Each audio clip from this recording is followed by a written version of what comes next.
Once upon a time, there were 100 million people. They had different interests, different beliefs, different occupations, but for the most part, they got along pretty well. Then one day, a gang of a few hundred people showed up. Need to zoom in some more to see them.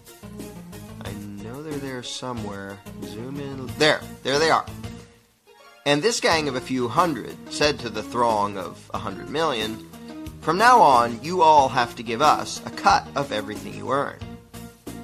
This is an accurate graphical comparison between the number of American taxpayers and the number of U.S. congressmen.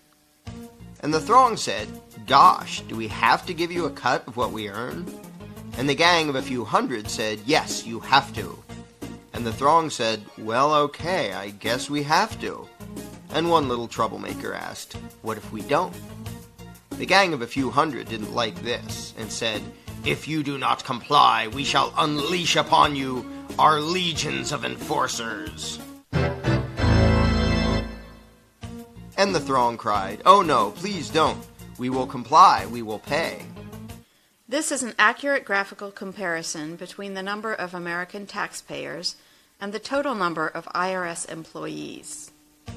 Time went by, and the gang of a few hundred said, "Now we want more of what you earn." And this kept happening over and over again, until eventually some of the throng were paying almost half of what they earned to the gang.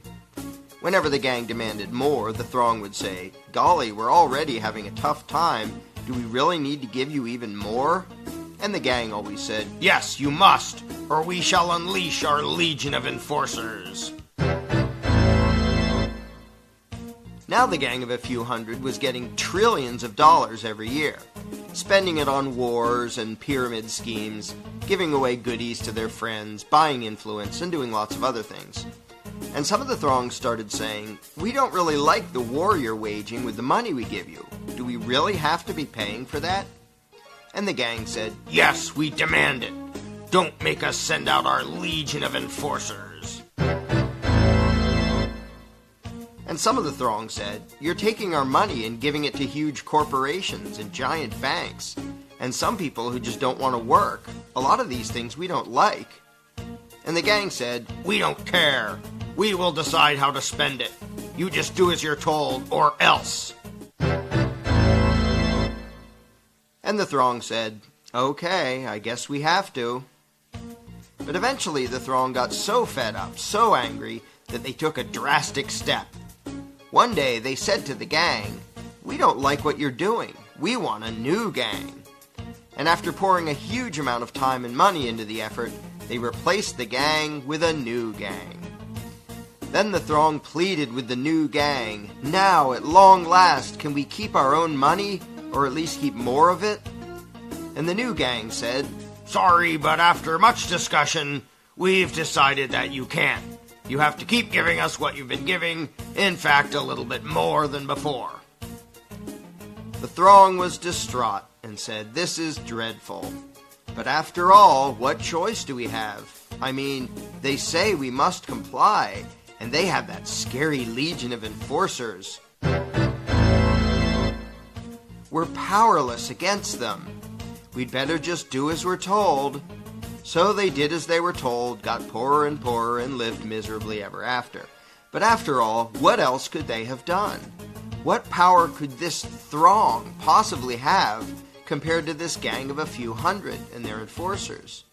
What chance would this thing have against this thing? How could these 100 million people ever hope to successfully resist the awesome power of this tiny little dot? In case anyone missed this, let's review. Here's them. Here are their enforcers. Here's us. Them, us. Them, us. Does anything about this seem just a little strange to you?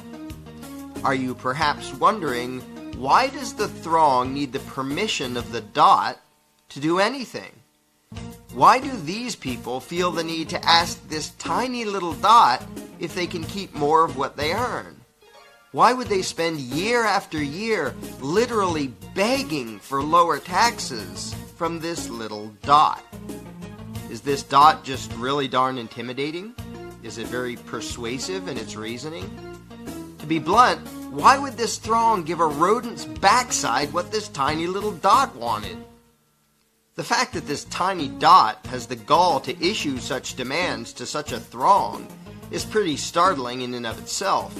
But what is far more amazing is that the throng obeys this minuscule little parasitic gang of control freaks. What could possibly explain this? Let's ask the dot. This is how it works. When we, the dot, take your money and spend it on things you don't like, we're representing you. In fact, though you're not allowed to actually keep your own money, you're allowed to decide which little dot will steal half of what you earn. So that really means that you're in charge and that you're agreeing to give us your money. In fact, we, the dot, are serving you when we take your money and spend it on things you don't like.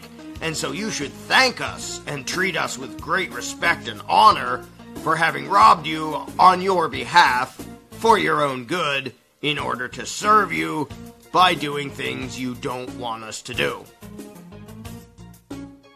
So there you have it. I hope that cleared everything up for you.